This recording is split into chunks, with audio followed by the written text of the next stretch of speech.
your home life.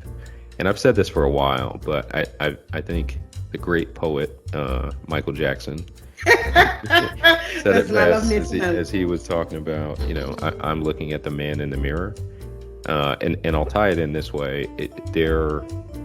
I think that there's been a myth, which we are debunking today. So thank you so much for stating that people have the ability to compartmentalize, and I think it's very short-sighted to believe that as somebody's going through a 2-hour commute, that they get into the office and they're just 100% productive, or if they have a squabble with their spouse, or somebody is just like almost swerved into them and they've had to swerve and almost have a near accident, or have a sick family member, or child that is dealing with some stuff, that they can just turn all of those things off and be all into work, right? And because they've been at home, they've been forced to face that fact that they are the same person no matter where they are, no matter where you are. Exactly. And it's not linear. I think that's the biggest thing, the idea that, because I believe in work-life balance, but I think people think that there's this clear demarcation, and it's very different for different people. But it just means that you're finding this balance that is right for you. And if your balance means you need to sleep, and you sleep, if that's what your life is. And so they've learned that work is not linear. So sitting in an office for 8 hours doesn't make me productive. If I know I have a sick child, my mind is constantly on that sick child. But here's the difference. When you give me flexibility, whether it's hybrid, working from home, not constantly on my back, tell me I could go take care of things while I do work, as long as I'm productive and I'm doing the work and it's not impairing my ability to perform, right? Imagine my ability to go in and check on my child really quickly and then realize, she's fine, she's sleeping, and move on. You know what I mean? Yep. So that part is done. You close it, you move on. Work is just not linear, right? Yep. And then the more you work from home and you're less regulated, you also recognize that even when you're at the office, you need brain breaks. You need brain breaks, right? You need to go do some work, stop. It's okay. This idea that you have to focus. The more you do that, the more you realize you make mistakes. But the ability to take a break and do something that you want to do. So even if it's a break and go to your fridge, a break and go walk up the corner, that's not typically work culture or office culture. But that's culture now, right? If I felt to do some yoga in my office right now, everybody don't have to watch me like I'm crazy. Oh, agreed. If I take 2 minutes to do it. And so I think the human aspect of work has finally come to the forefront. We are humans. We are people. I think the biggest hope I have is that finally people are being seen as humans, as people, not just these costs on a balance sheet. Ooh-wee. So is that, I just thought about this, and I think my brother had told me it, but is what you're referencing, is it like the Pomodoro, type, or Pomodoro, kind of, it was some, I don't know, tomato, anyway, it's some concept that I'd love to try and look up real quick, where there's like a technique. And it talks about, here it goes. So the Pomodoro technique is a time management system that encourages people to work with the time they have rather than against it. And so you break your workday into 25-minute chunks separated by 5-minute breaks. See? And then basically after 4 Pomodoros, you take a longer break of about 15 to 20 minutes. You see, and that I didn't know how to name. So here, always learning something new. See, that's what I told you. That's what we're here for. It's also that model of school, right? That is why it's modeled that way. People can't. I don't know why they suddenly think our attention span is much longer as an adult. It is not. It is not. Like even now in college courses that are like 45 minutes, there is some research showing that it's still too long because you've lost it. After a while, you've reached that curve where you are going to no longer retain information. I work with data a lot. I myself realized it took me a while to get there, but I realized I can get lost in work. So as soon as I start, I can get, if I'm writing or if I'm analyzing data, I can get lost in it. But I do realize I hit a wall. And if I don't stop, that's when the numbers start to swirl, right? Sure. And if I don't stop, then I stop seeing errors.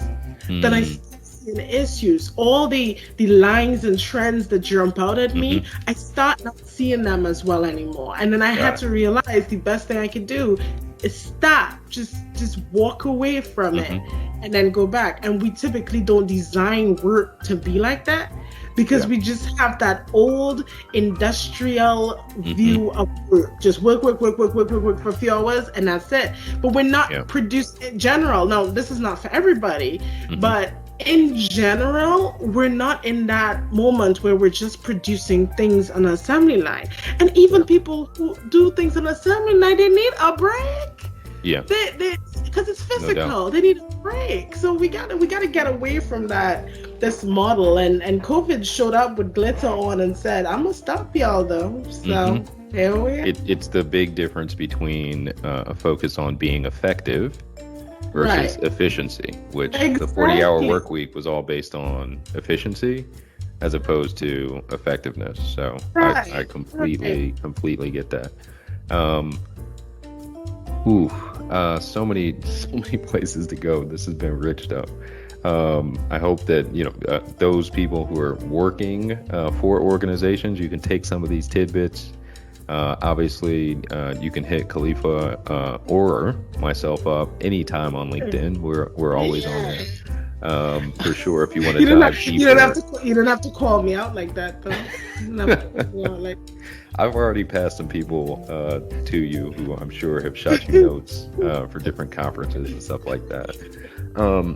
But talking about, can you go back in? Because I know for now, we have a lot of individuals, working professionals, etc. And you talked about work-life balance. I'm big on words, so I actually don't use work-life balance. I believe it's more about priorities, right? And there are going to be seasons where, you're not necessarily going to be balanced. You're just going to have to prioritize kind of the things that are most important to you, right? But that's the thing. That's your balance at that time, right? I think the reason why balance kind of seems sometimes like a misnomer is that we're expecting that it's a 50-50. It's going to balance out. But balance means different things for different people. For other people, the weight of the work is heavier. For some people, the personal stuff is heavier. The balance is in how you the different permutations of it, which changes, right? My balance when I had one child versus having 3 kids is different. And I think those are the things that we need to recognize. I guess to your point, when we say it, we say we want people to have balance, but what does that mean? And then there's a lot of times what I find is that when we talk about balance, right, a lot of people say, well, I don't got no kids, because we're designing these policies for people necessarily with kids. But I think balance is, if you need to go home and sleep, that's your balance. If that's what you like to do, if you need to go home and play your video games because that is what refreshes you, resets your brain, mentally heals you. If you need to go see your therapist, if that is your balance, if seeing your family is your balance, go to the gym, hang out with your friends. That is your balance, whatever it is. And I think when we design policies for work-life balance, we need to accept everybody. We need to accept the fact that we don't get to define balance. So one of the things that I say all the time is when somebody puts in for PTO, it is none of your business what they do. If they decide that they want to stay home and sleep for the whole day, that's not your business. In that they're right, and there are too many managers that ask. Oh yeah. I don't ask. I just sign the form. Right. There are too many people that ask, what are you going to do? It's not your business. And when they come back, let them share what they did. Because sometimes they don't want to tell you. And they shouldn't have to tell you what they did, because it was their moment to refresh. As long as they're not doing anything in the name of your company, in the name of your organization, mind your business. Just mind your business. Can people live? Let people live. Let people live, for sure, man. Well, another tip, just for you all, and Ty and I, we have our daughter. She's our first child. So we only have one. But even with that, one of the big things I think is being present. Right. And so I found that, the quality of time that I can spend with Sophia and Ty is even more important than the quantity. Right. Yeah. So I travel, back and forth. For those of you who are getting back into traveling, or find yourself at the office, the big thing for me is, can I be present? Even in meetings. Right. That's been one of the big things for me, is just focusing on, okay, if work is a priority, if family is a priority, then just make sure that you're present wherever you are. And so, to our listeners, focus a little bit more on these kind of techniques, like taking breaks and stuff like that. I think one of the biggest benefits is that it allows you to be present in whatever you're doing. So while you're working, be present there. Don't attempt to multitask, and do all these things, because once again, if our focus is being effective versus being efficient and trying to do all these different things at the same time, to your point, reduction in errors, and having to go back and look over it again because you got typos and all that. It's just My mom always called us. My mom always said, "Jack of all trades, master of none." Just be careful. She'd always say, "Just be careful. You're not being a jack of all trades and a master of none." And so that's what I kind of keep, right? You throw too many balls up in the air, you cannot catch them all. You just can't. I heard it somewhere. I can't remember. Sometimes you just need to figure out which balls you need to catch. It's okay for some of them to drop. Right? Don't drop your baby. That's what I'm saying.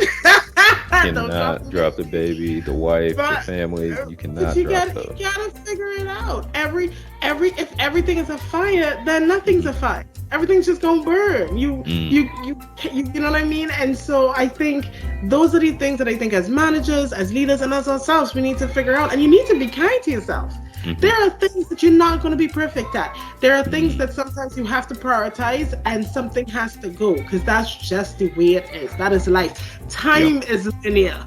Work is not, but time is linear. We only have so much of it to do so much. And hopefully one of the lessons we've learned over the past year is how quickly it could change.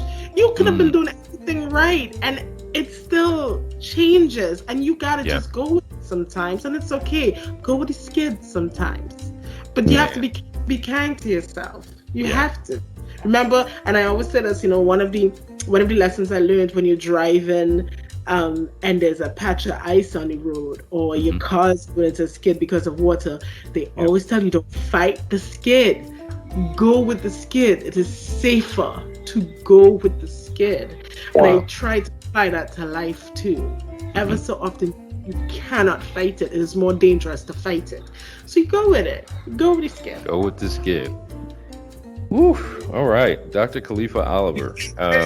We covered a decent amount of things, both for people who are working in organizations, but a lot more about individuals, which I'm extremely, extremely happy about today, and even seeing some interesting themes from kind of like our first two episodes to end with giving the advice for folks to be kind to themselves and just go with the skid. I think that could become one of the hashtags for this episode. That people. If you like today's podcast, tune in to our social media to get updates on our next episode. Follow us on Instagram, Facebook, at Only Dream Big Inc., and hit the subscribe button below. That's all for today, folks. See you next time.